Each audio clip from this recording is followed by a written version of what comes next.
Hello students, today we discuss some more question on domain and range.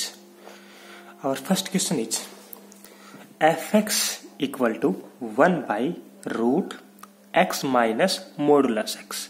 इस function की हमने domain find करनी है। तो डोमेन का मीनिंग क्या बताया था? डोमेन का मीनिंग होता है कि इनपुट का मीनिंग यहाँ पे आप x की वैल्यू क्या क्या पुट कर सकते हो। आपने वो वैल्यू पुट करनी है x की जिसके लिए फंक्शन की क्या हो, डिफाइन हो। और ये कैसा फंक्शन है? देखो ये कैसा फंक्शन दिख रहा है आपको? रैशनल फंक्शन दिख रहा है। तो रैशनल फंक्शन कब डिफाइन होगा? जब अपने पास जो डिनोमिनेटर है px अपॉन क्या हुआ x क्या होना चाहिए, नॉट इक्वल टू 0, तब ये फंक्शन डिफाइन होगा ना। ठीक है, यानी आपको ये फंक्शन कैसा दिख रहा है? रैशनल फंक्शन भी दिख रहा है और प्लस इसके साथ स्क्वायर रूट भी दिख रहा है। तो ये फंक्शन कब डिफाइन होने वाला है? जब डिनोमिनेटर में 0 नहीं होगा। और दूसरा क्या होना चाहिए? x माइनस मॉडुलस x की वैल्यू क्या होनी चाहिए? 0 से ग्रेटर। 0 तो होनी नहीं चाहिए, तो क्या होना चाहिए? इसके अंदर वाले टर्म क्या होनी चाहिए? 0 या 0 से ग्रेटर होनी चाहिए। तो 0 तो कर नहीं सकते क्योंकि डिनोमिनेटर है, तो क्या कहेंगे? ये वाले। तो ये फंक्शन इस टाइम डिफाइन होने वाला है। अगर ये दो कंडीशन जो नंबर सेटिस्फाई करेंगे तो वो अपने पास डोमेन। ओके, तो आप बताओ क्या जो ये फंक्शन है अपने पास x minus modulus x, modulus का मीनिंग पता है आपको? अगर मॉडुलस के अंदर अगर कोई नंबर पुट करोगे वो बाहर आके क्या हो जाता है? पॉजिटिव होगा। अगर मैंने x की वैल्यू 0 पुट करता हूं, अगर x की वैल्यू 0 पुट करता हूं तो बताना इस फंक्शन की वैल्यू क्या आ गई? 0 माइनस 0 करेंगे तो 0 आ गई। ठीक है, तो आप क्या कह सकते हो? x माइनस मॉडुलस x की वैल्यू 0 तो नहीं ले सकते। क्यों? क्योंकि फंक्शन डिफाइन नहीं होगा, डिनोमिनेटर 0 पड़ जाएगा। ठीक है, तो ये वाले आपने वैल्यू नहीं ले सकते, x की वैल्यू 0 आप नहीं ले सकते। ऐसे दूसरा बताओ, अगर मैं x की वैल्यू ग्रेटर देन 0 लेता हूं, कोई भी नंबर ग्रेटर देन 0, 1 2 3, कोई भी पॉइंट फ्रैक्शन में भी ले सकते हो, डेसिमल्स में भी ले सकते हो। मैंने मान लिया 5 ले लिया, तो देखना क्या आएगा इसका मतलब, इसकी वैल्यू कितनी आएगी? 5 पुट करोगे, 5 माइनस इसका मॉडुलस कितना आ गया? 5 का 5 ही आना वाला है। ठीक है, तो 5 माइनस 5 कितना हो गया? 0 का। यानी आप अगर x की वैल्यू 0 से ग्रेटर कोई नंबर लेते हो तो भी इसकी वैल्यू क्या आ गई? इसकी वैल्यू 0 आने वाली है। ठीक है, थर्ड, अगर मैं x की वैल्यू कोई नेगेटिव नंबर लेता हूं, 0 ले लिया, 0 से ग्रेटर ले लिए, अब 0 से लेस लेते हैं। 0 से लेस आप कोई भी नंबर ले सकते हो, -1 2 3 या फ्रैक्शन में, डेसिमल में, कुछ भी। तो जैसे अपन माइनस का 5 ले लिया, माइनस का 6 ले लिया, मान लो -6 पुट करोगे तो ये -6 हो गया। और माइनस 6 का मॉडुलस क्या हो गया? +6, तो -6 क्या हो गया? माइनस का 12 आएगा ना। यानी कहने का मीनिंग क्या हो गया? ये नंबर क्या आ गया? नेगेटिव आ गया। तो ये जो फंक्शन था अपने पास, ये जो फंक्शन था fx, ये fx नहीं, ये वाला जो अंदर वाला जो फंक्शन था, इसकी वैल्यू क्या आ रही है? इसके अपने पास 3 वैल्यू आ रही है। ये 3, एक तो 0 आ रही है, एक फिर दोबारा 0 आ रही है और एक नेगेटिव आ रही है। लेकिन हमने ये फंक्शन क्या था, ये जो फंक्शन है ये कब डिफाइन होने वाला है? इसकी वैल्यू 0 नहीं होनी चाहिए, डिनोमिनेटर है तो इसकी वैल्यू 0 नहीं होनी चाहिए। तो आप x जो डोमेन लोगे उसमें x की वैल्यू 0 नहीं ले सकते। ऐसे आप सेकंड x की वैल्यू, इसकी वैल्यू फिर दोबारा 0 आ रही है। अगर आप कोई भी पॉजिटिव नंबर पुट कर रहे हो, x की वैल्यू अगर कोई भी पॉजिटिव नंबर पुट कर रहे हो तो भी इसकी वैल्यू 0 आएगी। तो आप x की पॉजिटिव वैल्यू भी नहीं ले सकते। ऐसे आप अगर x की नेगेटिव वैल्यू लेते हो, कोई भी नेगेटिव, यहाँ पे कोई भी नेगेटिव नंबर पुट करते हो तो इस फंक्शन की वैल्यू क्या आ गई? नेगेटिव आ गई। लेकिन स्क्वायर रूट के अंदर तो नेगेटिव होना नहीं चाहिए, तो आप x की नेगेटिव वैल्यू भी नहीं ले सकते। तो डोमेन में क्या लिखोगे आप? डोमेन में कोई पॉइंट आया नहीं, 0 भी नहीं आया, 0 से ग्रेटर वाले भी नहीं आया और 0 से लेस भी नहीं आया, तो डोमेन क्या आ गई? एम्प्टी। ओके, आया? ये था, इस फंक्शन की डोमेन आ गई empty. Our next question is 1 by √ x plus modulus x। अब इसकी डोमेन बतानी है भाई, x की वैल्यू हम क्या पुट कर सकते हैं। तो डोमेन के लिए आपने क्या करना है? x की वो वैल्यू जिसके लिए फंक्शन डिफाइन हो। अब आपने फंक्शन चेक करना है किस टाइप का फंक्शन है। देखो रैशनल फंक्शन है, हाँ ठीक है। तो रैशनल फंक्शन में क्या होना चाहिए? एक तो ये कंडीशन, जो डिनोमिनेटर है वो क्या होना चाहिए, नॉट इक्वल टू 0। और सेकंड क्या होना चाहिए, जो रूट के अंदर है यानी x प्लस मॉडुलस x की वैल्यू क्या होना चाहिए, 0 से ग्रेटर। 0 के इक्वल तो हो नहीं सकते, 0 के इक्वल करोगे तो आप ये डिनोमिनेटर 0 बन जाएगा। ठीक है, ये दो कंडीशन सेटिस्फाई करने वाले जो नंबर आएंगे वो हमने डोमेन के अंदर लिखने हैं। अब देखो क्या है, जो अपने पास फंक्शन है x प्लस मॉडुलस x, अब इसकी वैल्यू क्या क्या आ सकती है ये चेक करते हैं।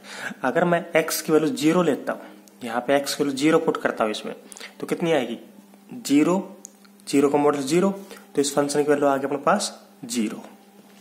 ठीक है, अगर मैं x की वैल्यू नेगेटिव लेता हूं, 0 से छोटा कोई नंबर लेता हूं, माइनस का 1, माइनस का 2 या फ्रैक्शन में नंबर लेते हैं, जैसे माइनस का 2 पुट करते हैं यहाँ पे, तो माइनस का 2 क्या, माइनस का 2 प्लस माइनस 2 का मॉडुलस कितना हो जाएगा, प्लस का 2 हो जाएगा, कैंसिल होकर कितना आ गया इसका आंसर, 0 आ गया।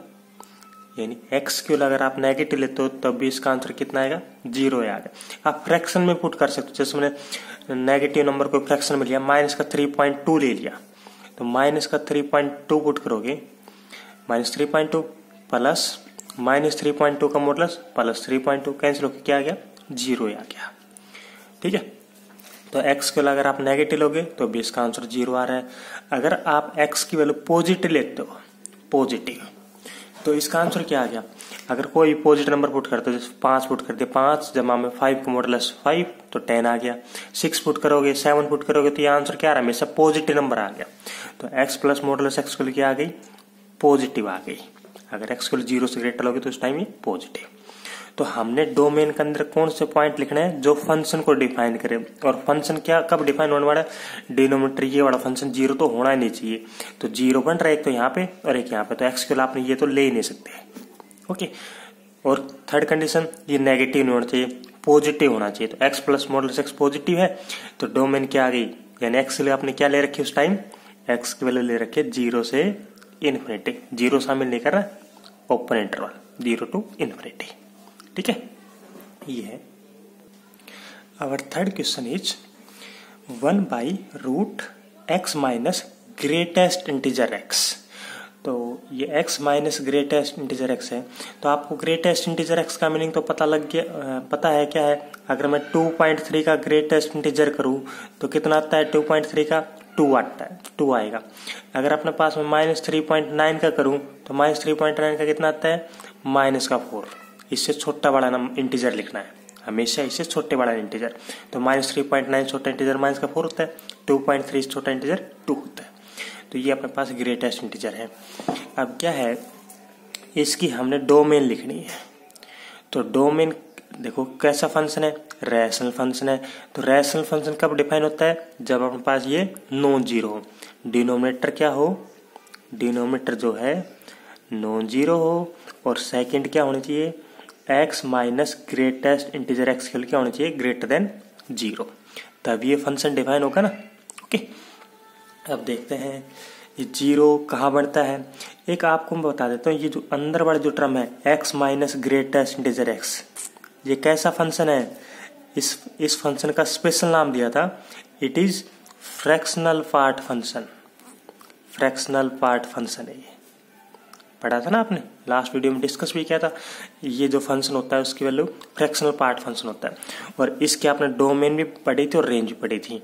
तो इसकी वैल्यू क्या आती है, रेंज क्या आती है इसकी वैल्यू हमेशा x माइनस इसकी वैल्यू 0 या 0 से ग्रेटर और 1 से लेस आती है। ये हम लास्ट वीडियो में डिस्कस कर दिया था, इसका ग्राफ भी डिस्कस किया था उसमें। ओके, अब देखते हैं ये हमने तो डोमेन बतानी इस क्वेश्चन में, इस पूरे की। तो डोमेन क्या आएगी, तो डोमेन क्या आएगी बताओ।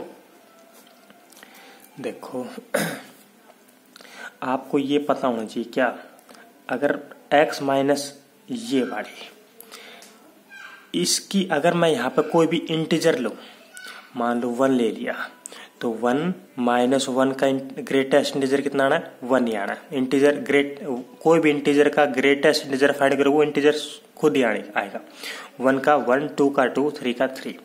तो अगर आप कोई भी इंटीजर पुट करोगे 4 -4, तो जीरो आ रहा है। चाहे नेगेटिव पुट करो चाहे पॉजिटिव, हमेशा इसकी वैल्यू क्या आएगी, जीरो आएगी for all integer, for all x belong to integer. ठीक है, यानी अगर आप x की वैल्यू इंटीजर पुट करोगे तो इस फंक्शन की वैल्यू जीरो आएगी।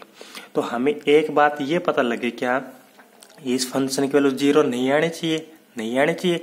इसका मीनिंग डोमेन में हम क्या नहीं लिखेंगे, इंटीजर नहीं लिखेंगे। ठीक है, ये चीज है। सेकंड और क्या है, और ये पता है अगर आप इंटीजर के अलावा अगर कोई भी नंबर पुट करोगे, कोई भी नंबर पुट करोगे, क्योंकि मैंने अभी क्या बताया था, जो ये फंक्शन है इस फंक्शन की वैल्यू हमेशा किसके बीच में आती है, जीरो और एक के बीच में लाई करती है। जीरो भी आ सकती है, लेकिन हम तो जीरो लिख नहीं सकते। क्यों नहीं लिख सकते, क्योंकि रेंज में अपने पास जो डोमेन में अगर ये डोमेन पे डिफाइन नहीं होने वाला फंक्शन, अगर देखो यहाँ पे जीरो बन जाता है तो फंक्शन डिफाइन नहीं होगा, डिफाइन नहीं होगा फिर हम डोमेन में पॉइंट लिख नहीं सकते। तो क्या है, इसकी वैल्यू क्या होगी, जीरो तो ले ही नहीं सकते, हमें पता लग गया जीरो किस पॉइंट में नहीं ले सकते, इंटीजर नहीं ले सकते। और क्या है, इसकी वैल्यू जीरो से एक के बीच में आएगी हमेशा।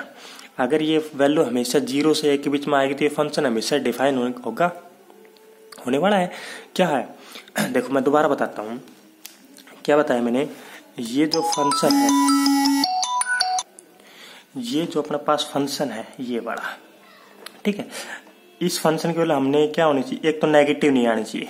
तो आपको पता है इस फंक्शन की वैल्यू नेगेटिव तो आती नहीं, क्यों नहीं आती, इसकी वैल्यू हमेशा जीरो से एक के बीच में लाई करती है। ठीक है, और दूसरी बात, इस फंक्शन की वैल्यू कभी जीरो नहीं आनी चाहिए। तो इसकी वैल्यू जीरो आती है ना, तो हमें ये देखना इसकी वैल्यू जीरो आखिर आती कहाँ है, तो इसकी वैल्यू फ्रैक्शनल पार्ट की वैल्यू जीरो हमेशा इंटीजर पे आती है।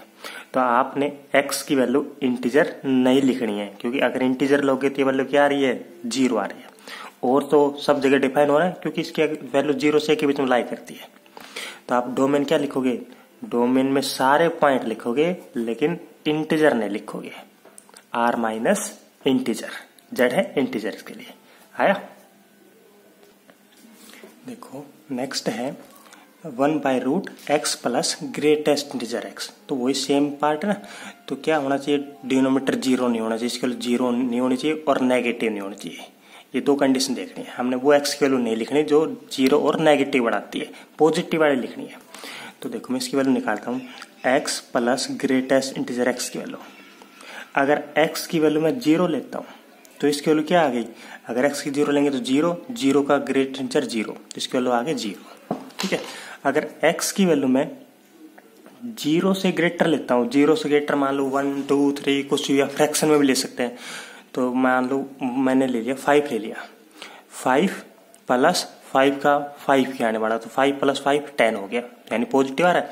अगर मान लो 5.1 ले लेता हूँ तो 5.1 प्लस 5.1 का ग्रेटेस्ट इंटीजर कितना आ गया, 5, तो क्या आ गया, वो भी पॉजिटिव, पॉजिटिव आ रहा है ना।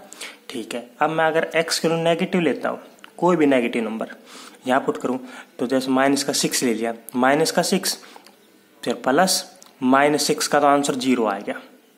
अगर पहले ही बता दिया था कि आप जो अभी क्वेश्चन करके आए थे, देखो आप -6 पुट करते हो इसमें, तो -6, ठीक है, और इसका कितना आ गया, -6 का ग्रेटेस्ट इंटीजर -6, तो -6 और -6 माइनस का 12, यानी वो क्या आ गया, नेगेटिव आ गया।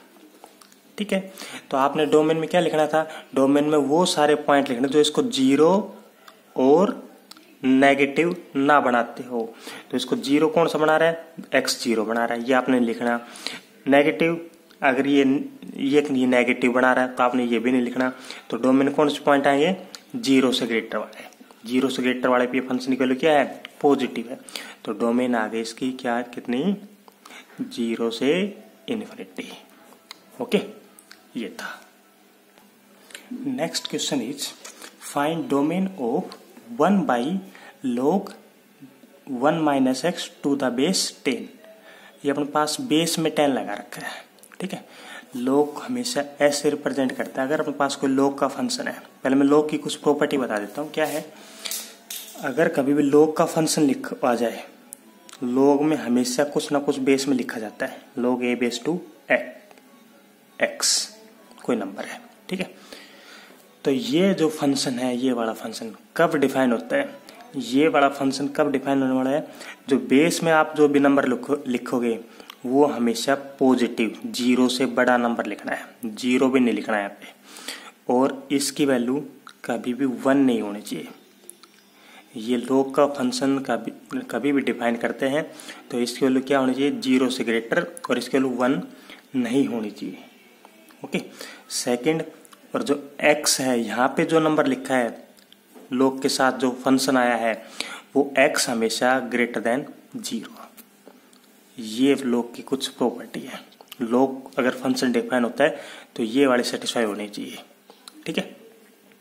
अब देखो ये वाला क्वेश्चन क्या है, फंक्शन दे दिया 1/log 1 - x to the base 10, base में 10 लगा रखा है। तो पहले तो आप ये देखो कि किस टाइप का फंक्शन है, ये डिनोमिनेटर फंक्शन है। तो डिनोमिनेटर फंक्शन में क्या बताया था, डिनोमिनेटर क्या होना चाहिए, जो इसकी value log 10 base to 1 - x की वैल्यू कभी भी 0 नहीं होनी चाहिए। log 10 बेस टू 1 - x की वैल्यू नॉट इक्वल टू 0 होनी चाहिए, तभी ये फंक्शन डिफाइन होगा, ठीक है। इस फंक्शन में अपने पास दो फंक्शन मिक्स कर रखे, क्या क्या, एक तो रैशनल फंक्शन हो गया और दूसरा log का फंक्शन हो गया, ठीक है। तो log के रैशनल फंक्शन के क्या बता दिया मैंने, डिनोमिनेटर मतलब ये QX, px/QX, तो QX नॉट इक्वल टू 0 होना चाहिए। और सेकंड, ये log का फंक्शन है, तो log की फंक्शन की प्रॉपर्टी अभी हम डिस्कस की थी। तो देखो क्या है, एक मैं आपको वैल्यू बता देता हूँ, log 1 की वैल्यू हमेशा log 1 की वैल्यू 0 होती है, और log 0 की वैल्यू -∞ होती है, नॉट डिफाइंड होता है 0 पे, क्योंकि 0 अगर लोगे, जब भी तो इसने x की वैल्यू क्या लिखा है, 0 से ग्रेटर लिखा है। अगर आप x की वैल्यू 0 लोगे ना तो log 0 होता है नॉट डिफाइंड। अगर आप नेगेटिव लोगे तो रियल नंबर पर डिफाइन होगा log, वो इमेज नंबर में चला जाएगा, ठीक है। यहाँ पे अगर x को 0 लिखोगे तो -∞ आ गया, और नेगेटिव लोगे तो इमेजिनरी नंबर में डिफाइन होगा। तो x की वैल्यू हमेशा 0 से ग्रेटर रखनी है। तो log 10 की वैल्यू कितनी होती है, log 10 की वैल्यू होती है 1। ये कुछ logs की वैल्यू है। अब देखते हैं क्वेश्चन क्या कह रहे हैं। ये डिनोमिनेटर फंक्शन है, तो डिनोमिनेटर फंक्शन में आपको क्या बता रखा है, ये नीचे 0 नहीं बनना चाहिए। तो नीचे 0 कब बनेगा, जब log कितने की वैल्यू 0 होती है, log 1 की वैल्यू 0 होती है ना, यानी ये वाला नंबर कंप्लीट, ये वाला जो भी नंबर है 1 - x, 1 - x की क्या नहीं होनी चाहिए, 1 की इक्वल नहीं होनी चाहिए, ये ना। अगर इसके वैल्यू 1 हो जाएगी तो log 1 0 बन जाएगा, और नीचे डिनोमिनेटर 0 नहीं बनना चाहिए, ओके। पहली बात पता लगी, मैंने रैशनल फंक्शन के बारे में डिस्कस किया। पहली बात रैशनल फंक्शन क्या है, डिनोमिनेटर 0 नहीं बनना चाहिए। डिनोमिनेटर कहाँ पे 0 बनता है, log 1 की वैल्यू 0 होती है, तो यहाँ पे 1 नहीं आना चाहिए, 1 - x की जगह, ठीक है। और दूसरी बात क्या है, रैशनल फंक्शन कर लिया। अब दूसरी बात, log देखो, log कब डिफाइन होगा, log तब डिफाइन होगा जो बेस में है ये नंबर क्या होना चाहिए, 0 से बड़ा और 1 नहीं होना चाहिए। हाँ 10 है ना, 0 से बड़ा है और 1 नहीं है इसकी वैल्यू, ठीक है। अब दूसरी प्रॉपर्टी देखो, जो यहाँ पे जो फंक्शन लिखा है इसके साथ, इसकी वैल्यू क्या होना चाहिए, ग्रेटर देन 0। 1 - x की क्या होना चाहिए, ग्रेटर देन 0 होना चाहिए। आया, पहले मैंने क्या किसकी बात डिस्कस की थी, रैशनल फंक्शन की। रैशनल फंक्शन में 0 नहीं होना चाहिए, 0 कब बढ़ता है, log 1 पे, ठीक है। सेकंड क्या थी, ये यहाँ पे जो नंबर लिखा है वो क्या है, 0 से बड़ा होगा तो ये log फंक्शन डिफाइन होगा। तो आप यहाँ से क्या लिखोगे, x की वैल्यू कितनी आ गई, यहाँ से नॉट इक्वल टू 0। आपने x की वैल्यू 0 नहीं लेनी है, ठीक है। अगर x की 0 पुट करोगे तो ये log 1 बन जाएगा। सेकंड, x की वैल्यू क्या आ गई, यहाँ से x की वैल्यू 1 - x, यानी इस साइड चला गया, तो x की वैल्यू क्या आ गई, <1, ठीक है। तो क्या कह दिया इसने, -∞ से +∞ है, x ये 0 आ गया, 1 आ गया। आपने क्या लिखनी है, x की वैल्यू 1 से छोटी लिखनी है, 1 से छोटे नंबर सारे हो गए, लेकिन x की वैल्यू 0 नहीं लिखनी, ये वाला नंबर आपने नहीं लिखना है, 0 नहीं लिखना है। तो 1 से सारे छोटे नंबर लिखो तो क्या क्या आएंगे, -∞ से, ये कह दो आप -∞ से 1 है, ओके, उसमें से आप 0 हटा दो। -∞ से 1 तक सारे नंबर हो गए, लेकिन 0 हमने नहीं लिखना है। ठीक है, 1 शामिल नहीं करना था, क्योंकि इसके लिए क्या होना चाहिए, ग्रेटर देन 0 होना चाहिए। ये वाला 1 शामिल नहीं था। ओके, ये था। Our next question is find domain and range of f(x) is equal to 1/2 minus sin 3x। Okay, ये था। तो इसकी वैल्यू डोमेन फाइंड करनी है और रेंज फाइंड करनी है। तो डोमेन का मीनिंग क्या होता है, डोमेन के वो x की वैल्यू लिखते हैं, x की वो वैल्यू जिसके लिए फंक्शन डिफाइन हो। तो आपने देखना है फंक्शन किस टाइप का है, रैशनल फंक्शन है। रैशनल फंक्शन का डिफाइन होता है जब डिनोमिनेटर नॉट 0 हो, तभी तो डिफाइन होता है। तो आपने देखना क्या है कि डिनोमिनेटर 0 का बनता है, वो आपने पॉइंट नहीं लिखना। देखो 2 माइनस साइन 3x है, तो आपको ये पता होना चाहिए क्या, जो साइन 3x की वैल्यू होती है वो हमेशा -1 से +1 के बीच में लाई करती है। साइन x की वैल्यू हमेशा -1 से +1 के बीच में लाई करती है। ये आपको मैंने पहले ही बताया था, 10th क्लास में भी डिस्कस किया था हमने। ये साइन x की वैल्यू, साइन की सबसे छोटी वैल्यू होती है -1 और सबसे बड़ी होती है +1। सिमिलरली कोस की भी ऐसी होती है -1 और +1। लेकिन अपने पास जो 10th क्लास थी वहां पे एंगल 0 से 90 तक ही थे, तो वहां पे सबसे छोटी आ रही थी 0 और सबसे बड़ी आ रही थी 1। लेकिन अपने पास सबसे छोटी -1 होती है। अब जो डेफिनेशन पढ़ेंगे उसका कोड, इसके बारे में और आपको आगे पता लग जाएगा। आगे वाला चैप्टर यही है कि साइन की मिनिमम मैक्सिमम वैल्यू कितनी है, वहां डिस्कस कर लेंगे उसको अच्छी तरह से। तो क्या कह दिया, साइन की सबसे छोटी वैल्यू होती है -1 और सबसे बड़ी होती है +1। तो हमने सिर्फ ये देखना है ये फंक्शन कभी 0 बनने वाला है। अगर आप देखो 2 है यहाँ पे, अगर 0 कब बनेगा, जब यहाँ पे 2 आए, तो 2 तो कभी आ ही नहीं सकता। क्यों नहीं आ सकता, अगर साइन की मैं सबसे बड़ी से बड़ी वैल्यू पुट कर दूं तो कितनी होती है, 1 होती है। तो सबसे बड़ी भी पुट करते हैं तो 1 होगी। ठीक है, तो आपके पास यहाँ तो 0 आ ही नहीं सकता डिनोमिनेटर में, तो डोमेन क्या आ गई, डोमेन आ गई ये फंक्शन डिफाइन है। अगर आप यहाँ पे x की वैल्यू कुछ ही पुट करो तो साइन की वैल्यू हमेशा क्या रहनी है, 1 से छोटी रहनी है। 1 से छोटी रहनी है तो इसकी वैल्यू कुछ ना कुछ निकल के आएगी। तो डोमेन क्या कर दोगे आप, ऑल रियल नंबर। ठीक है, अब आती है रेंज। रेंज देखो क्या है, अब हमने ये बतानी है अगर हम कोई भी रियल नंबर पुट करें तो इस पूरे फंक्शन की वैल्यू किसके बीच में लाई करेगी। तो आपको ये पता है साइन 3x की वैल्यू किसके बीच में लाई करती है, साइन 3x की वैल्यू लाई करती है -1 से +1 के बीच में लाई करती है ना। ठीक है, -1 भी आती है और +1 भी आती है। अब देखो मैं जो साइन 3x है ना, अब इसको मैं ऐसा बनाऊंगा कंप्लीट। तो मैं एक एक स्टेप करता हूँ। आगे क्या लगा रखा है, माइनस, तो इसका मैं माइनस लगाऊंगा। आगे माइनस लगाओ, सब जगह माइनस लगाओगे तो ये हो गया +1। ठीक है, माइनस से मल्टीप्लाई करते वक्त हमेशा ये इनइक्वलिटी चेंज होती है, माइनस साइन 3x, और ये क्या आ गई, ये साइन ऐसे है तो ये साइन ऐसे हो जाएगा, -1 लगाया ना तो ये +1 होगा, ये -1। ओके, इसका मीनिंग आप ऐसे भी लिख सकते हो, ये वाली चीज अगर मैं इसको आगे से लिखना चाहूं तो -1 माइनस साइन 3x, ये साइन किसके साइड था, माइनस साइन 3x साइड, ये ऐसे कैसे, और 1 ये साइड किसके साइड था, 1 की साइड। तो वही बात है, अगर साइन 3x की वैल्यू -1 से +1 के बीच में लाई करती है तो माइनस साइन 3x की वैल्यू भी -1 और +1 के बीच में ही लाई करेगी। ठीक है, अब आपने क्या कर दिया, 2 माइनस करना है तो 2 माइनस कर दो, यानी माइनस तो पहले लगा दिया, 2 ऐड कर रहा सब जगह, तो 2 ऐड करोगे तो 2 - 1 कितना आ गया, 1 आ गया। यहाँ पे 2 माइनस साइन 3x आ गया। ठीक है, और यहाँ पे कितना आ गया, 2 + 1 3 आ गया। ठीक है, तो 2 माइनस साइन 3x की वैल्यू कितनी आ गई, 1 से 3 के बीच में लाई करेगी। ओके, लेकिन हमने किसकी वैल्यू फाइंड करनी है, 1/1 करना है। अब इसका रेसिप्रोकल लोगे तो इस साइड अगर रेसिप्रोकल है तो 1 का रेसिप्रोकल तो 1 आ गया। रेसिप्रोकल लेते वक्त भी इनइक्वालिटी का साइन चेंज होता है, तो ये कितना हो गया, ये साइन ऐसे हो गया, इसका रेसिप्रोकल हो गया 1/2 माइनस साइन 3x।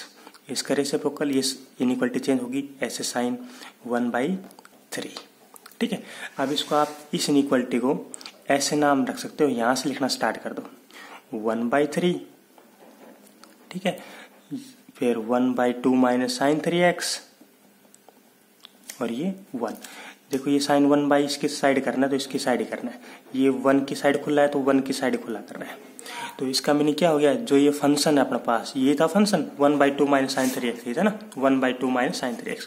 तो जो फंक्शन है इसकी वैल्यू किसके बीच में आ गई, 1/3 से 1 के बीच में आ गई। यही तो निकालना था इसकी वैल्यू किसके बीच में लाई करती है, तो इसकी वैल्यू लाई करके अपने पास 1/3 से 1 के बीच में।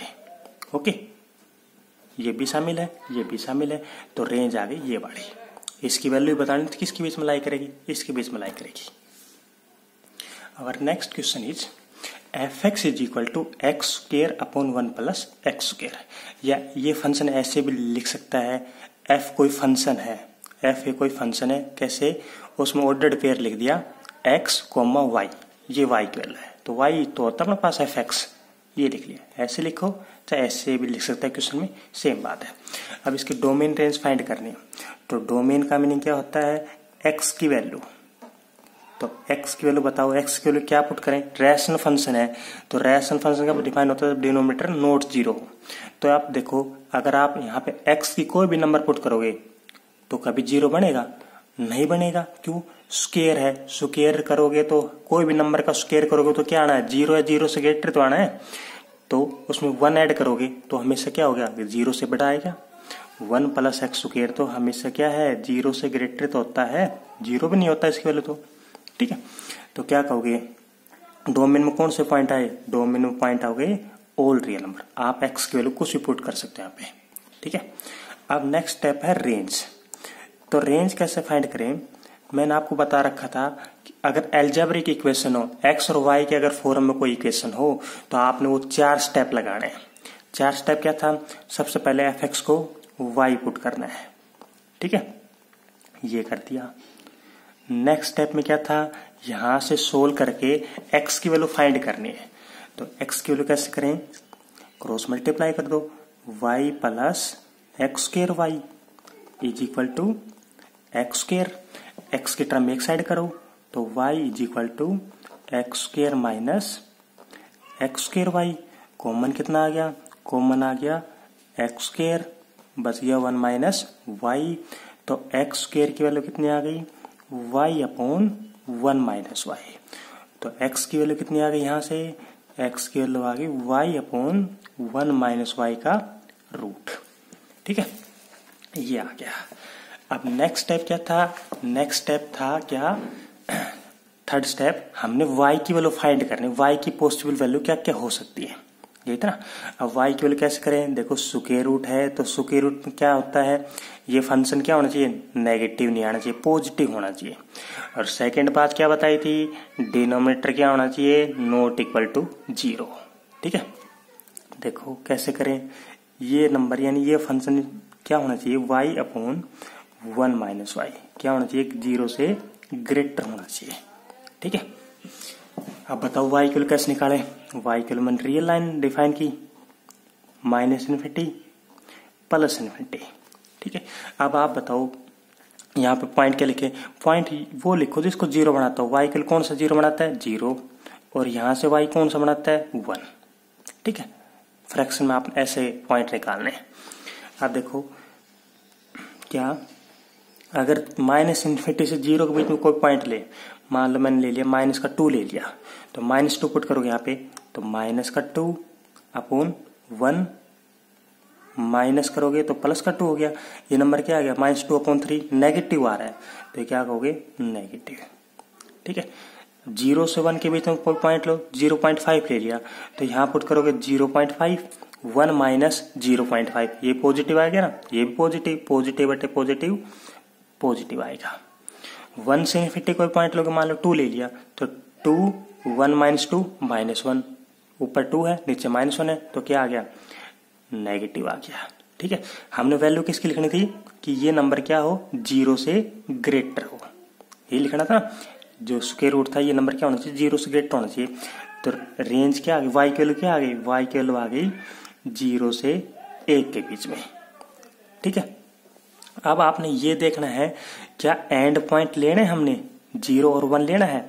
अगर मैं 0 लेता हूँ 0 तो 0 इसका आंसर आ गया 0। हाँ 0 आ सकता है, डिफाइन होगा ना, 0 फंक्शन डिफाइन है, रूट के अंदर 0 आ सकता है। 1 चेक करें, 1 ले तो 1 लेंगे तो क्या हो जाएगा, नोट डिफाइंड हो जाएगा, डिनोमिनेटर 0 बन जाएगा। तो आप 1 क्लोज 1 के आगे ओपन ब्रैकेट आ गया, ये आ गए। फिर आपने फोर्थ स्टेप क्या था, फोर्थ स्टेप ये था y की वैल्यू को एलिमिनेट करना है अकॉर्डिंग टू फंक्शन। फंक्शन क्या है, फंक्शन ये इधर अपने पास। ठीक है, तो x की वैल्यू अगर 0 और 1, x की वैल्यू कितनी आई, 0 से 1 के बीच में आई है, तो 0 से 1 के बीच में ऐसा कुछ नहीं है। ओके, x की वैल्यू 0 आ सकती है, जब आप x से 0 करोगे तो आंसर 0 आ सकता है, 1 नहीं आएगी। ठीक है, तो रेंज क्या आएगा अपने पास 0 to 1। ओके।